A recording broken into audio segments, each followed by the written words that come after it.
আমাদের রাজ্যে একজন বিধায়ক অথবা একজন এমএলএ এই মুহূর্তে 1,21,000 টাকা বেতন আর ভাতা মিলিয়ে পান। মন্ত্রীদেরটাই পরে আসছি। আর এই মুহূর্তে যারা রাস্তায় নেমে আন্দোলন করছেন সেই আশাকর্মী দিদিরা তারা মাসে 5,250 টাকা ভাতা পান সরকারের কাছ থেকে। আপনি অবাক হতেই পারেন 5,250 টাকায় কিভাবে একজনের সংসার চলতে পারে। সেই কারণেই তারা আজকে রাস্তায় নেমেছিলেন, সেই কারণেই তারা আজকে পথে নেমেছিলেন।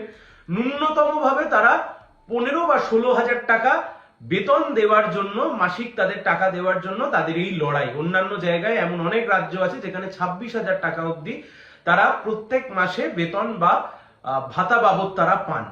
কিন্তু এই মুহূর্তে আমাদের রাজ্যের সরকারের কাছে একটাই যুক্তি আছে, তা হচ্ছে রাজ্যের সরকারের কোষাগারে একদম টাকা নেই, রাজ্যের কোষাগার একদম শূন্য। আমি কেবলমাত্র আপনাদেরকে 2011 সালে এ রাজ্যে যখন বামফ্রন্ট সরকার চলে যায় সেই সময়তে একজন এমএলএ কত টাকা ভাতা পেতেন, একজন এমএলএ কত টাকা মাস মাইনে পেতেন, একজন মন্ত্রী কত টাকা পেতেন, একজন মুখ্যমন্ত্রী কত পেতেন, আর বর্তমান সময়তে একজন এমএলএ, একজন মন্ত্রী, একজন রাষ্ট্রমন্ত্রী এবং একজন মুখ্যমন্ত্রী তিনি কত পান, আপনারাই একবার তুল্যমূল্য বিচার করুন।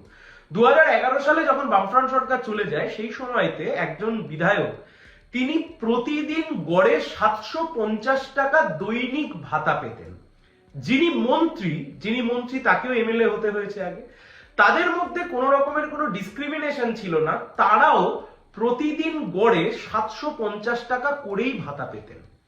এবং এই সব মিলিয়ে ভাতা এবং বেতন সব মিলিয়ে বিধায়কদের সব মিলিয়ে মাস মাইনে 20,000 টাকার বেশি ছিল না, 20 থেকে 25,000 টাকার বেশি ছিল না।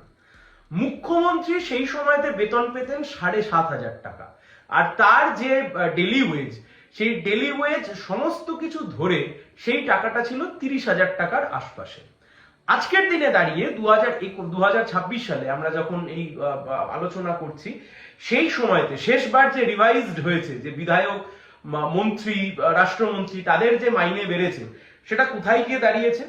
পূর্ণমন্ত্রীরা এই মুহূর্তে, আগে বেতন ছিল, আগে বলতে এই সরকার বহুবার বেতন বাড়িয়েছে, অর্থাৎ শেষবারের আগের বারে তাদের বেতন ছিল 1,10,000 টাকা, বর্তমানে বেতন হয়েছে 1,50,000 টাকা মন্ত্রীরা পান। রাষ্ট্রমন্ত্রীরা পান কত? আগে ছিল 1,09,900 টাকা, এখন হলো 1,49,900 টাকা। আর বিধায়কদের আগে কত ছিল? বিধায়কদের আগে ছিল 81,000 টাকা, এখন হয়েছে 1,21,000 টাকা। এই যে আমি আপনাদেরকে বললাম আগে ছিল এবং এখন ছিল, এটা তৃণমূলের আমলে। কারণ 2011 সালে বিধায়কদের যে ডেলি ওয়েজ, সেই ডেলি ওয়েজটাই ছিল 750 টাকা, বর্তমানে যেটা হয়েছে 2,000 টাকা, এবং মন্ত্রীদের ক্ষেত্রে বেড়ে সেটা হয়েছে 3,000 টাকা। এবার আপনি একবারের জন্য এই ছবিগুলোকে ভালোভাবে দেখুন। এই যে নীল শাড়ি পরা যে ছবিগুলো আপনারা দেখছেন, এই ছবিগুলো হচ্ছে আশাকর্মী দিদিদের। আশাকর্মী অর্থাৎ যার ইংরেজিতে পূর্ণ যদি শব্দ করা যায় তাহলে তার মানে হয় অ্যাক্রেডিটেড সোশ্যাল হেলথ অ্যাক্টিভিস্ট। অর্থাৎ তারা বিভিন্ন রকম ভাবে যে স্বাস্থ্য সম্বন্ধিত কাজ, সেই স্বাস্থ্য সম্বন্ধিত কাজ করে থাকেন, বিশেষত ভ্যাকসিনেশন প্রক্রিয়া, এবং যে সময়তে মহিলারা প্রেগনেন্ট থাকেন গ্রামের দিকে বিশেষত তাদেরকে হেল্প করা এবং তাদের স্বাস্থ্যের প্রতি নজর রাখা বিশাল বড় কাজ, সেই কাজ তারা দায়িত্ব পালন করেন। এই মুহূর্তে আপনারা যে ছবিগুলো দেখতে পাচ্ছেন, এই ছবি হচ্ছে পশ্চিমবঙ্গে যে বন্যা হয়েছে শেষ 1-1.5 বছরের মধ্যে, সেই বন্যার সময়তেও আশাকর্মী দিদিরা সেই বন্যার জল ভেঙে মানুষের কাছে কিভাবে পৌঁছে গিয়েছিলেন, এটা হচ্ছে তার একটা ছোট্ট চিত্র। আর এই চিত্রটা আপনারা এখন যেটা দেখতে পাচ্ছেন, এটা হচ্ছে আজকে পশ্চিমবাংলায়, যে বাংলায় 2021 সালে স্লোগান উঠেছিল বাংলা তার নিজের মেয়েকেই চায়। পশ্চিমবাংলায় স্লোগান দিয়েছিলেন বাংলা তার নিজের মেয়েকেই চায়, সেই নিজের মেয়েকে চায় সরকার। বাকি মেয়েদেরকে রাস্তায় ধরে হেনস্থা করলেন, তাদেরকে গ্রেপ্তার করলেন, কোথাও হাউস অ্যারেস্ট করলেন। তার দলের লোকেরা রাজ্যের বিভিন্ন প্রান্তে, বিভিন্ন জেলায় আশাকর্মীদেরকে হেনস্থা করলেন। তার কারণ প্রতিবাদ, তার কারণ কোন রকমের কোনো লড়াই, কোন রকমের কোনো আন্দোলন, তা হচ্ছে পশ্চিমবাংলায় কার্যত তার কোনো স্থান নেই, তার কোনো রকমের কোনো প্রতিবাদের স্থান নেই, সেটাই রাজ্যের সরকার বুঝিয়ে দিতে চাইছে।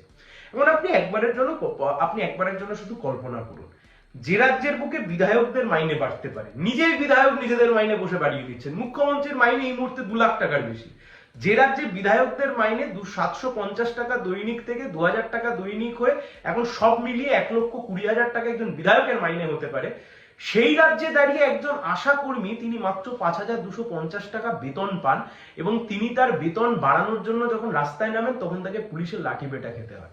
আপনি একবারের জন্য কল্পনা করুন এ রাজ্যের বুকে, আমি নিজেই মামলা করার দরুন এমন 2-3টে কেসের সাথে জুড়ে ছিলাম যেখানে আমি দেখে আমিও অবাক হয়ে গেছিলাম যে একজন বহু শিক্ষিত মানুষ মাস্টার ডিগ্রি করেছেন এবং যে পোস্টে কাজ করছেন সেটা কার্যত WBCS র্যাঙ্কের পোস্ট, শুধুমাত্র কন্ট্রাকচুয়াল ওয়েতে সেই কাজ করিয়ে নিচ্ছেন বলে, মাটি পরীক্ষার একটি পোস্ট ছিল, সেই কাজ করিয়ে নিচ্ছেন বলে তাদেরকে 11,500 টাকা বেতন দেওয়া হয়। এ রাজ্যের বুকে শোষণ করা, এ রাজ্যের বুকে শ্রমকে শোষণ করা নতুন কোনো বিষয় না।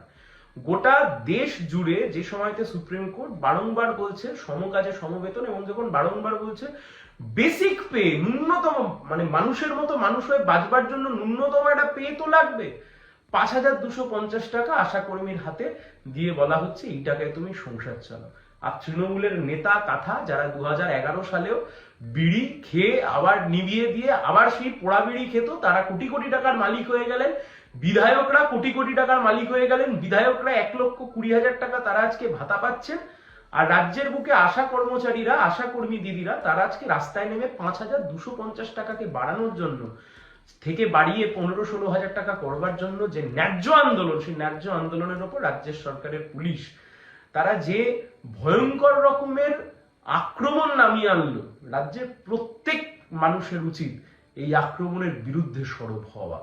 এই আশা কর্মীরাই হয়তো শহুরে বাবুরা যারা অনেক বড় বড় ফ্ল্যাটে থাকেন, যারা কোটিপতি, তাদের কাছে হয়তো এই আশা কর্মীদের কোনো গুরুত্ব নেই, কিন্তু যারা গ্রামের মানুষ, যারা মধ্যবিত্ত, নিম্ন মধ্যবিত্ত, পিছিয়ে পড়া শ্রেণীর মানুষ, BPL তালিকাভুক্ত মানুষ, গরিব মানুষ, প্রান্তিক মানুষ, তাদের কাছে আশা দিদি মানে জীবনের এক আশা।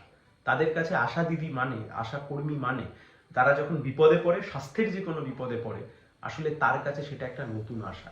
এ রাজ্যের মুখে মুখ্যমন্ত্রী যখন স্বাস্থ্য ব্যবস্থা নিয়ে খুব বড় বড় বুলি আওড়ায়, তখন মুখ্যমন্ত্রীর সামনে একবার খালি এই চিত্রটা তুলে ধরতে হয়।